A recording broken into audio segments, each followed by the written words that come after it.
ஒரு பெண் மற்றும் ஒரு பெண்ணுடன் உடலுறவில் ஈடுபடுவது இஸ்லாத்துடைய பார்வையிலே கடுமையான தண்டனைக்குரிய ஒரு குற்றமாகும். முஹம்மத் நபி ஸல்லல்லாஹு அலைஹி வஸல்லம் அவர்கள் கூறும் பொழுது, அஸ்ஸிஹாக்கு ஜினன் நிசாஇ பைனஹுன்.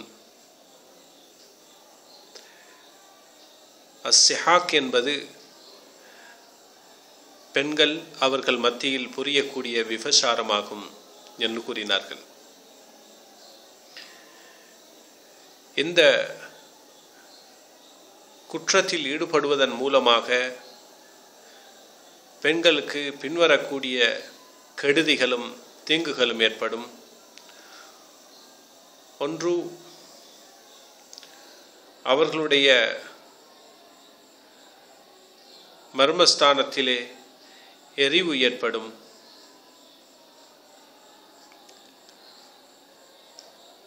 சில நேரம் அவர்களுடைய கருவறையில் கூட எரிவு ஏற்பட்டு அவர்கள் மலடிகளாக மாறுவதற்கு வாய்ப்பு இருக்கிறது. இரண்டாவது, கன்னித்திரை நீங்குவதற்கு வாய்ப்பு ஏற்படுகிறது. அதனால் அவர்களுடைய முதல் இரவிலே, திருமணத்துடைய முதல் இரவில் கணவன் அந்த மனைவியை வெறுப்பதற்கு வாய்ப்பு இருக்கிறது. மூன்றாவது, அந்த மோசமான பழக்கமுள்ள பெண்கள் மத்தியிலே ஆசை, பாலியல் உணர்வு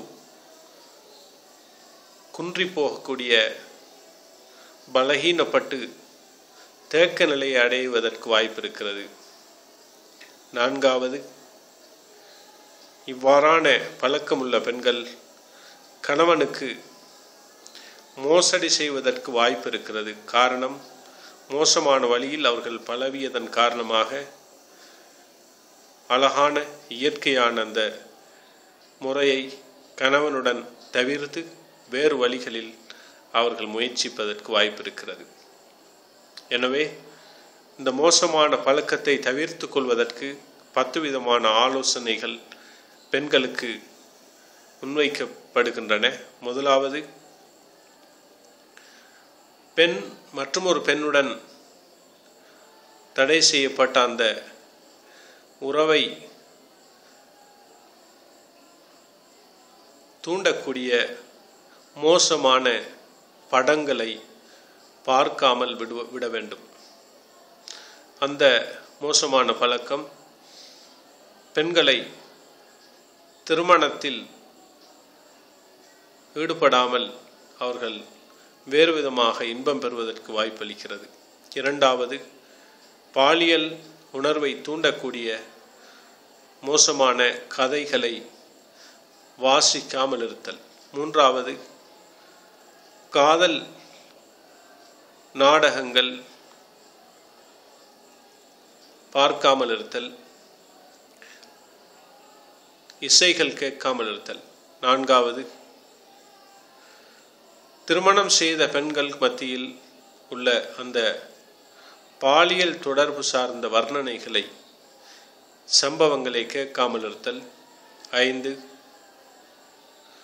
நல்ல குணமுள்ள மார்க்கப்பற்றுள்ள கணவனை கண்டுபிடித்து திருமணம் செய்தல் விரைவாக. 6வது, பெண்களுடைய பொறுப்பாளர்கள் அதிகமான மகரை மணமகள் மத்தியிலே எதிர்பார்க்காமல் இருத்தல். 7வது,